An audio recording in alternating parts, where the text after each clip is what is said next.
Sequence का बात करते हैं, क्या लिखते हैं 5, 10, 15, 20, 25 डॉट डॉट ऐसे जाते हैं, ठीक है। अब देखिए अगर इसका बात करें, ये पहला है ना तो इसको ए लिख दीजिए, क्या लिख दीजिए, A1 भी लिख सकते हैं आप, A1 लिख दीजिए। ये दूसरा है तो A2 लिख सकते हैं, ये तीसरा है तो A3,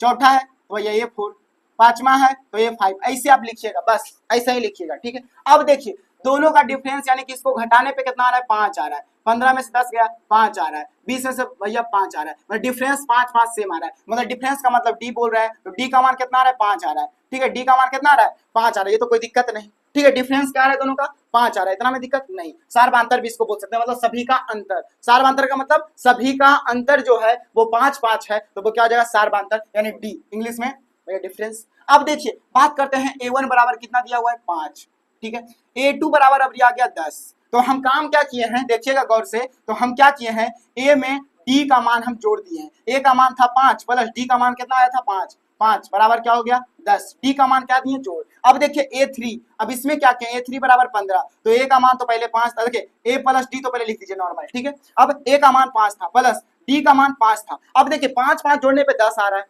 लेकिन यहाँ क्या है 15 है, तो अब ऐसा कदकाशी करना होगा कि जिससे कि ये 15 के इक्वल पहुंचे। तो अगर हम क्या करें, इसमें 2 से मल्टीप्लाई कर दे तो क्या हो जाएगा, 5 प्लस 5 दूना 10 बराबर क्या आ गया 15, क्या आ गया 15। यानी साफ साफ है कि अगर A2 का मान अगर जैसे जैसे बढ़ाएंगे डी के पहले वैसे वैसे मान उसका बढ़ जाएगा, कुछ नहीं तो यहाँ 1 डी हो गया तो यहाँ 2 डी हो जाएगा, और आगे जाएंगे A4 का मान बोलेगा तो जैसे 20 है, ठीक है, तो क्या हो जाएगा A प्लस 3D हो जाएगा। अब देखिए ए का मान 5 प्लस 3 इंटू डी का मान कितना आ गया 5 है भैया, तो 5 दिया 15, यानी 5 प्लस 15 बराबर कितना आ गया 20,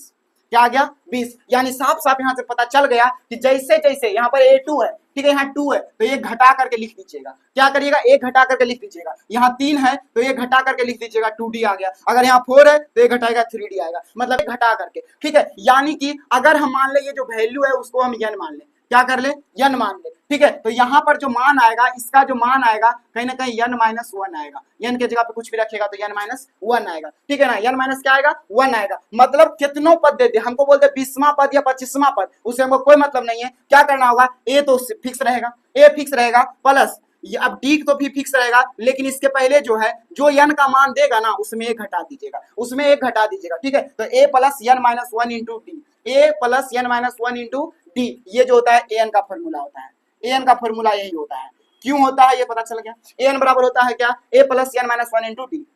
घटाते हैं n के जगह पे कुछ भी हो सकता है 20 25 30, अगर आपने बोले कि a 20 निकालो, ए 20 निकालो तो आप क्या करिएगा, पहले तो आप क्या करिएगा 20 है तो ये घटाइएगा ना तो ए प्लस क्या आ जाएगा 19 डी कर दीजिएगा तो मान आ जाएगा, तो ए बराबर